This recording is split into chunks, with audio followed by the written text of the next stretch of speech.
So today we will start our day one of our session, and we'll start with speech. I have tried to arrange the whiteboard for you, and let me just adjust it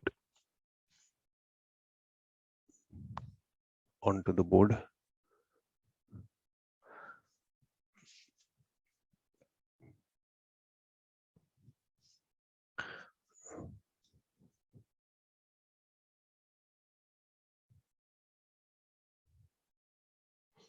When we talk of speech, okay, yes, it's mirroring it.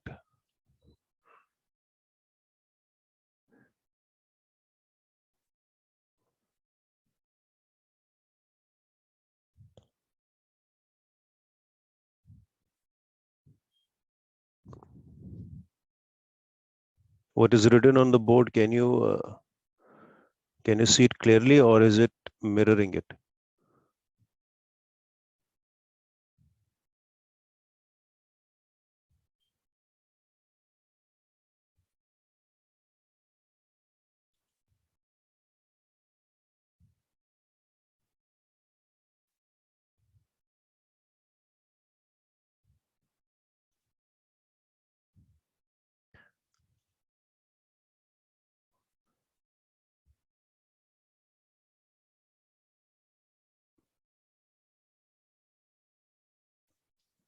So what we will start here today is all the speeches. Any speech has three parts. One is an ism, second is a fi'l, and third is a harf. Any speech in any language will have these three parts. And when we talk of ism in English language, you call it noun, and fi'l in English, you call it as a verb, and harf, you call it as a preposition.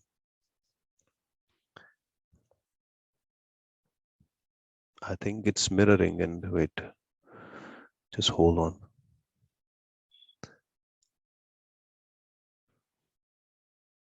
Wait, let me just try to adjust it. That's the reason why I wanted to put it like this. Wait, give me a minute.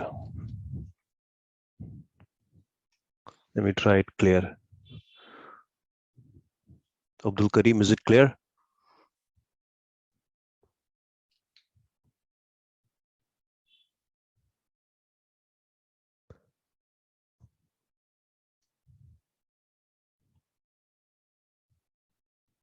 Okay. So every speech has three parts: a noun portion, a verb portion, and a harf, or you call it preposition. And this is it. I mean, if you can go ahead and master these three things in Arabic language, like if you can identify in a sentence which one is a noun, which one is a verb, and which one is a harf. That's it. Your Arabic is done. And uh, and when you're speaking in Arabic language, this is what you need to do. You need to take care of your nouns. You need to take care of your fi'ls, your verbs, and you need to take care the the harf of the huruf. So we will go ahead and try to study all of these one by one. All right. And when we talk of the sentences, in Arabic, there are two types of sentences. Okay. One type of sentence, you call it as Jumla Ismiya. Jumla Ismiya is the sentence that starts with an ism, that starts with a noun. Okay. And that's one type of a sentence. The second type of a sentence is Jumla Fi'liya. And that is a sentence that starts with a verb. These are the only two types of sentences that you will normally come across. Jumla Ismiya, the sentence that starts with an ism, and Jumla Fi'liya, the sentence that starts with a verb. Now, first we'll go ahead and talk about the nouns briefly today, and briefly we'll talk about the verbs also. When we talk of the nouns, noun is anything, as we know, even in English or in any language. Noun is what? Noun is a name of a person, place, animal, or a thing. That's what we know. Verb is fail. Fail means an action. Anything in which you're doing an action. For example, you're walking or to walk. It's a verb. To run. It's a verb. And anything which is neither verb nor a noun is what? It's a harf. So when we talk of the ism, there are types of the isms when we use this in a sentence. There are two ways of learning a language actually. One is if you're born and you start learning that language right from the childhood. For example, you have your mother tongue and that's how you learn language. That's one way of learning it. Another way of learning is that you go ahead and use one language, and from that language you use that language as a base, and from that language you learn the second language which you want to learn. So what we will be doing here is mostly we'll be using English or Urdu as our base language, and from there we'll try to learn Arabic, because obviously we were not born as Arabic as our mother tongue, so we have the only option to learn it is either using English or an Urdu or some other language through which we can go ahead and learn Arabic. So when we talk of the ismiya, jumla ismiya, that starts with an ism, and when we talk of the ism, let me clean this.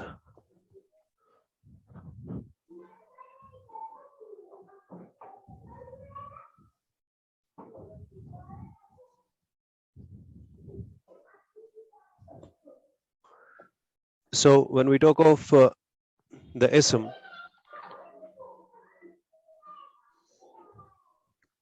so let's say, let me just give you an example. We use the word I in English, right? Like I am doing this, or I am eating, or I am running. But same I has another form, that is me. And same me has another form in terms of possession, that is my or mine. In all three cases, this is the first person, right? This is the first person. But its case changes. In the same way, for the third person, let's say, for example, we use the third person as he as a singular and they as a plural, right? And with this, we use its case changes to them. So this is cases. I'm trying to understand you in English. What does the case mean? So I converts into me and me into an I. So these are different cases for the first person. In the same way, in Arabic, you have different cases. And these cases are three cases. One is a nominal case, or you can call it as a nominative case. A second will be accusative case. And third will be genitive case. In Arabic, you would call the nominal case as marfu. The accusative case, you call it as mansub. And the genitive case, you call it as majroor. We're talking about nouns here. Let me rephrase it. And nouns come in three cases, right? So just like in English, you have three cases for a noun. In the same way, you have three cases in Arabic for a noun, okay? Nominative case, how this is, I'll explain that to you. A nominative case is the marfu. Let's say, for example, I, when it comes as in this form, that will be a nominative case. When it comes in other forms, that will be accusative and genitive. Now, by default, a subject is always in an Arabic in a marfu case. So this is the default case. Okay. By default, an ism in Arabic will always be in marfu. And for the mansub and majroor, there will be some conditions. So under certain conditions, a noun changes its case, and it can go into a mansub form, into a mansub case, or it can go into a majroor case. That is under certain conditions. And if there is no condition, by default, it will be a marfu case. All right.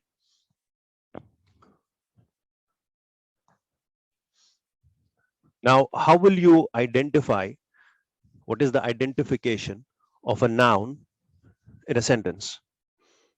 A noun is identified, let's say you have a word. There are two identifications you have to remember. One is that it will end with this, you call it nounation. You call it in Farsi, you call it pesh. In Arabic, you call it rafa. All right. Or you call it dhamma.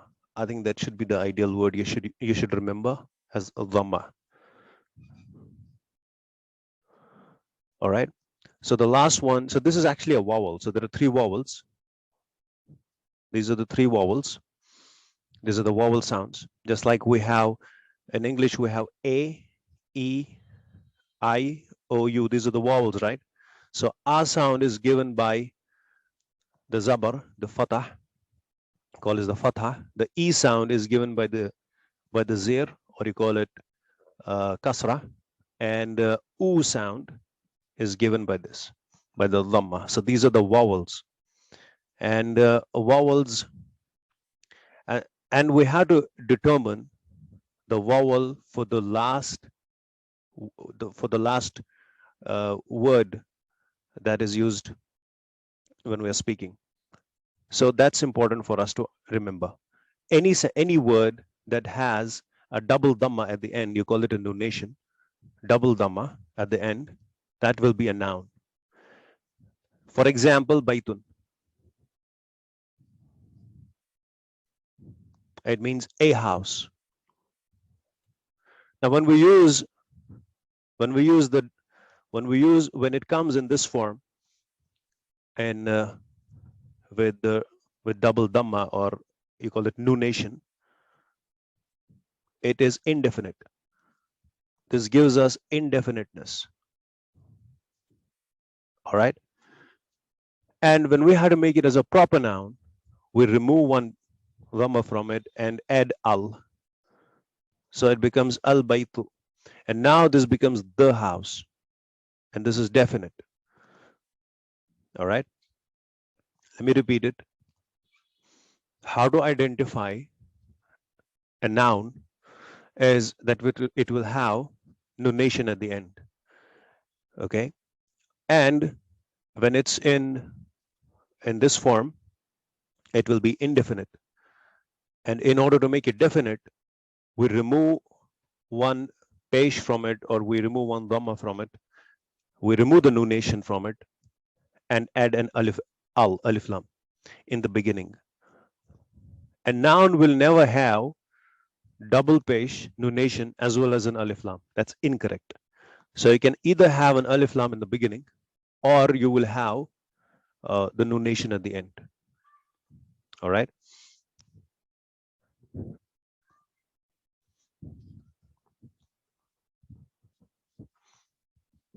So this is how you identify a noun, and this is how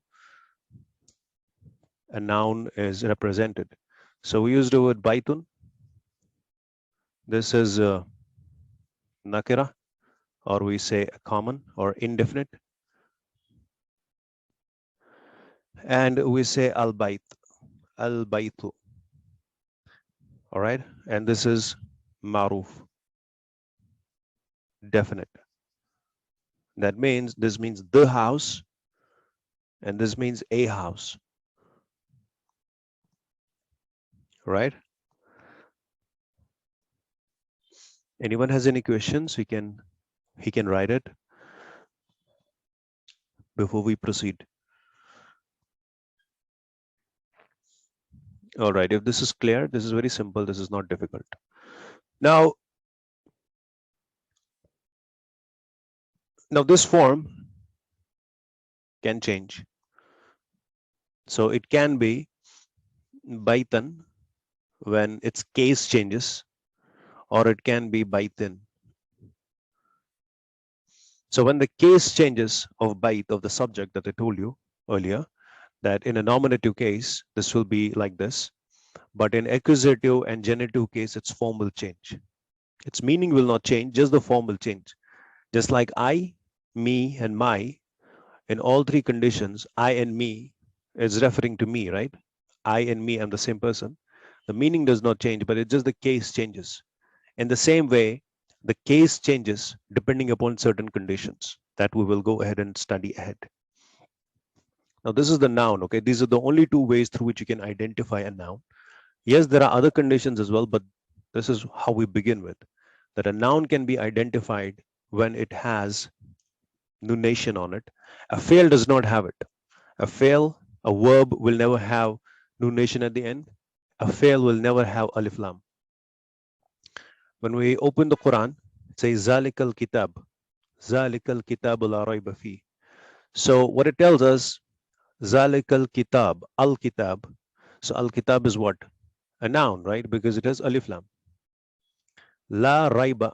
Raiba has neither alif lam nor it has any nunation at the end. So what is it? It's not a noun, it's something else.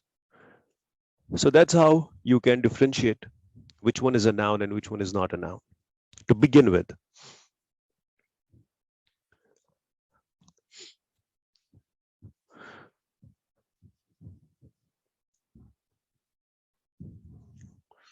Now, when does a noun go into a genitive case? This was the nominative case of a noun. When does it go into a genitive case? Now, the genitive case is when it gets the kasra. It gets that when when a preposition comes before it. For example, I use the word house, a house, and I say in a house. Now, in is a preposition, right? Or I say the house, and I say in the house. So in is a preposition, right? So in English, it doesn't make any difference. So you can say a house, and when an in is prefixed, a house remains a house. But in Arabic, it changes. So for example, if you have baitun, okay, and you prefix in, that is the preposition. So you say fi, and when you add a fi, this changes. You don't have it as baitun, you have it as baitin. Now the case of bait here is genitive. So this is maksur.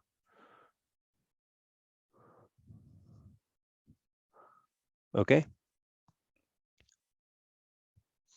And the case changes because we have prefixed a preposition to it. So if it was bait al baitu, okay, it was al baitu, and we prefix a fi. Fi means in the house.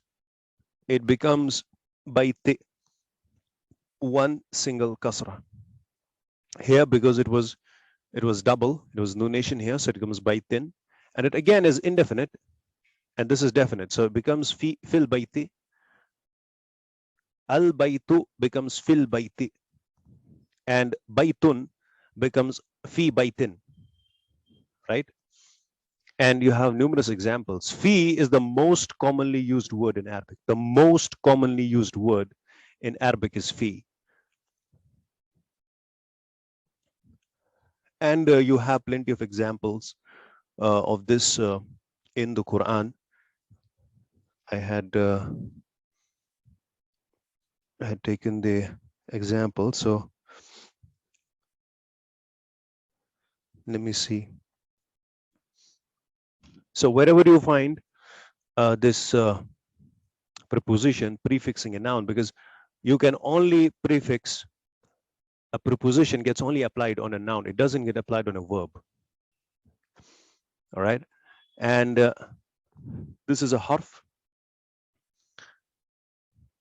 So the plurals are very important.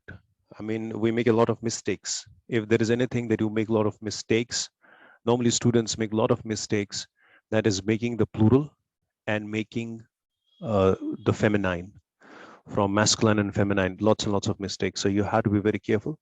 And inshallah, I'll make sure that you don't make mistakes there, okay? And it's easier for you to understand. And if you don't understand anything, you can simply go ahead and ask me. Let me just clean it.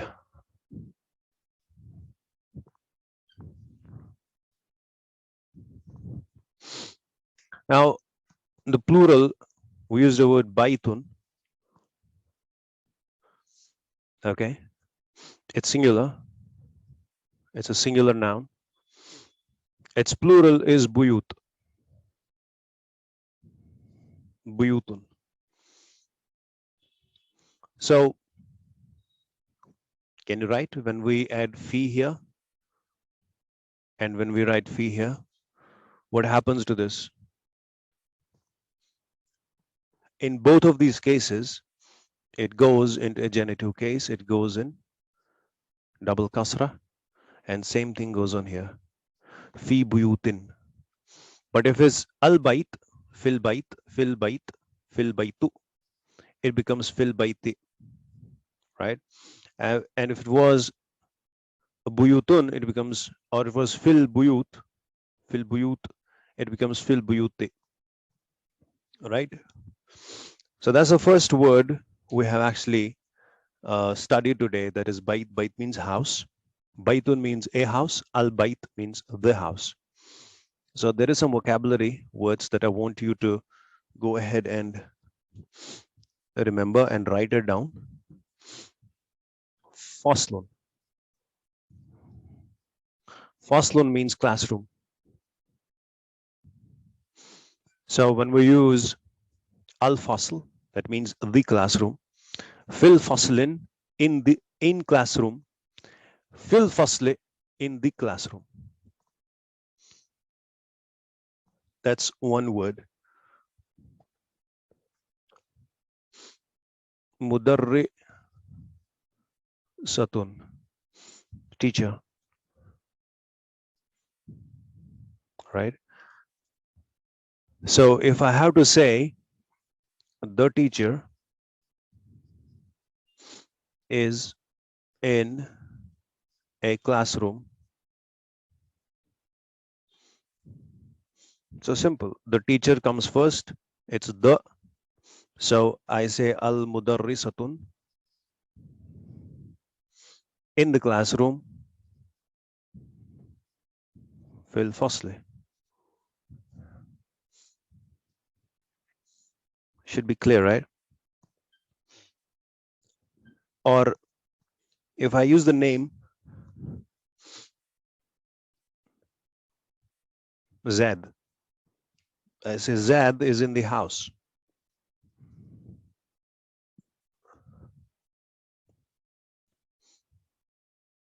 So Zad is Zaidun, right? Zaidun. I don't say al with this at all because it's a name, right? So we use Zaidun in the house. Fil bait. Because it has the house and alif lam means the. And if it was Zaid is in a house, then it would be Zaidun fi baitin.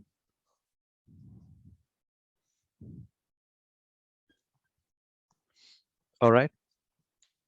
So what you would do is you would practice this preposition, and you will write sentences. You will write words or sentences, not the big sentences, just the noun that is prefixed by a huruf jar, like a preposition. You call it huruf jar, the preposition, the fi, and the change that it causes into the noun.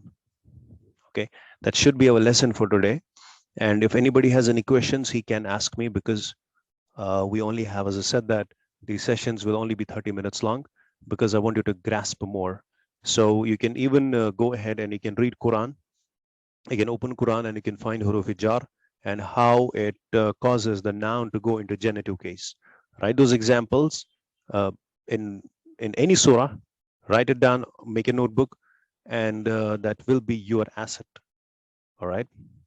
So any questions anybody has, he can ask me.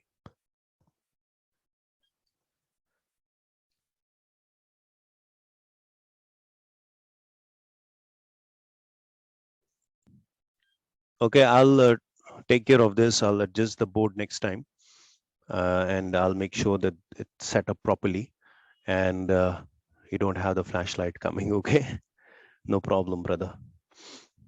So if you don't have any questions, if you have it later on, you can always let me know. All right. So we conclude the today's session. Subhanakallahumma wa bihamdik wa nashhadu an la ilaha illa nastaghfiruk wa natubu ilayk. Thank you.